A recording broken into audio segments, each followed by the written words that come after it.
Hello everyone. So welcome to Subjectsaholic. So let's start with our question first. Which part of the computer is responsible for calculations and decision making?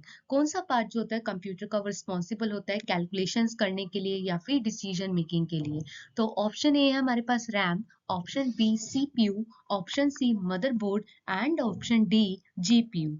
So first of all आप सब पहले तो comment box में ये mention करिए कि what is the full form of RAM, CPU and GPU. ठीक है. सो इसका करेक्ट आंसर है हमारे पास ऑप्शन बी सीपीयू. तो सीपीयू है जिस जो रिस्पॉन्सिबल होता है पूरी तरीके से जो भी कैलकुलेशंस परफॉर्म करनी हो, एरिथमेटिक्स या फिर कोई लॉजिक ऑपरेशंस परफॉर्म करना हो. लॉजिक का मतलब बेसिकली यही होता है कि क्या किस तरीके से डिसीजन मेकिंग होगी, किस तरीके से हम लॉजिक्स को इम्प्लीमेंटेड करेंगे. तो उन सब के लिए रिस्पॉन्सिबल होता है CPU. So moving to the next question, what is the primary function of an operating system? एक operating system का primary function क्या होता है? Option A, to manage hardware and software resources.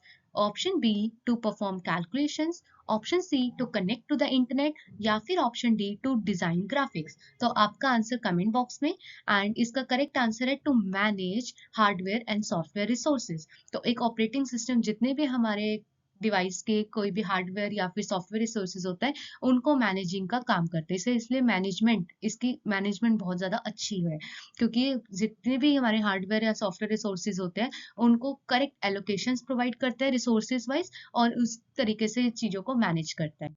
Next question, which of the following is an example of system software? इसमें से system software का क्या example है?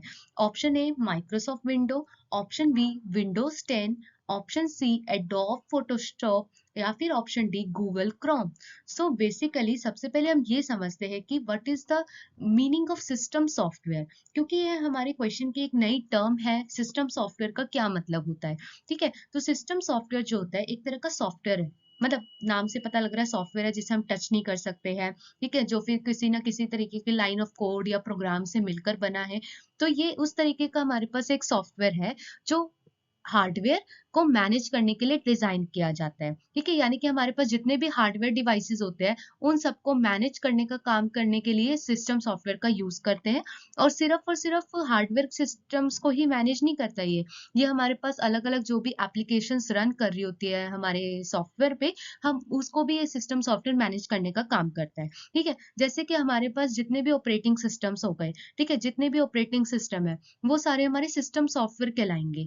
जैसे हमारे पास विंडोज हो गया, मैक हो गया, ठीक है, लिनक्स हो गया, ये सारे ऑपरेटिंग सिस्टम्स होते हैं. And basically these are the system software. क्योंकि अभी हमने पढ़ा कि ऑपरेटिंग सिस्टम का जो प्राइमरी फंक्शन होता है वो क्या होता है, किसी भी हार्डवेयर या सॉफ्टवेयर को मैनेज करने का. ठीक है. तो यहाँ पर भी सिस्टम सॉफ्टवेयर क्या करते हैं, किसी भी तरीके से हार्डवेयर जो भी हमारे होते हैं और जितने भी हमारे पास रनिंग एप्लीकेशन सॉफ्टवेयर होते हैं उनको मैनेज करने का काम करता है. तो अगर हम देखिए सारे ऑप्शंस को मैच करते हुए, ऑप्शन ए जो है हमारे पास वो है माइक्रोसॉफ्ट वर्ड. तो माइक्रोसॉफ्ट वर्ड जो है हमारे पास वो एक एग्जांपल है एप्लीकेशन सॉफ्टवेयर का. और एप्लीकेशन सॉफ्टवेयर ये होता है जो किसी स्पेसिफिक टास्क को परफॉर्म करने के लिए क्या किया जाता है, यूज किया जाता है. तो ये जो हमारे पास माइक्रोसॉफ्ट वर्ड है ऑप्शन ए में, वो एक वर्ड प्रोसेसिंग एप्लीकेशन है. तो that could not be a system software. तो ये एक सिस्टम सॉफ्टवेयर नहीं हो सकती. सिमिलरली अभी हमने डिस्कस किया कि ऑप्शन बी जो है क्योंकि वो विंडोज 10 है and it is a part of operating system, so this is the example of system software. तो ऑप्शन बी इसमें करेक्ट है. बट स्टिल हम ऑप्शन सी को अगर देखें तो एडोब फोटोशॉप जो है ये क्या है, हमारे पास एक पर्टिकुलर टास्क करने के लिए यूज किया जाता है. एप्लीकेशन जैसे इमेज एडिटिंग के लिए बेसिकली हम इसको यूज करते हैं. ठीक है. एंड सिमिलरली डी डी तो हमारे में एक वेब ब्राउजर एप्लीकेशन है गूगल क्रोम. तो ये भी हमारा एक सिस्टम सॉफ्टवेयर का पार्ट नहीं है. तो इसका करेक्ट आंसर है ऑप्शन बी. नेक्स्ट क्वेश्चन है हमारे पास, what is the function of control plus C shortcut? ये तो सबको पता होगी ऑलमोस्ट. एंड आप अपने आंसर कमेंट बॉक्स में मेंशन कर सकते हैं.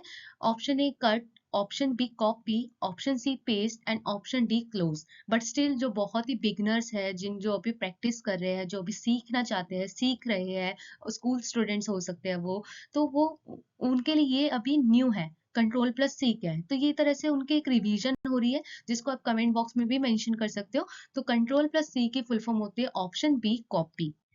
Next question, and what does URL stand for? URL किस लिए स्टैंड करता है? तो बेसिकली इस बार के क्वेश्चन मोस्टली हमारे फुल फॉर्म से रिलेटेड है। तो ऑप्शन ए है uniform resource locator, option B unified resource link, option C universal retrieval link, या फिर option D uniform retrieval locator. तो इसका करेक्ट आंसर है option A uniform resource locator. Thank you so much everyone for please do like, comment and share as well as channel को subscribe कर दीजिए। हमारा target है कि हम 500 सब्सक्राइबर्स क्रॉस कर जाए। सो ये सब आपके सपोर्ट की वजह से ही हो सकता है। Kindly follow us on the सब्जेक्ट्सaholic इंस्टाग्राम। तो हमारा इंस्टाग्राम चैनल भी है जिसपे हम पोस्ट वगैरह डालते हैं, एंड किसी को रेफरेंस नोट्स चाहिए हो तो हम प्रोवाइड करते हैं। So do like, comment, share and support us. Thank you.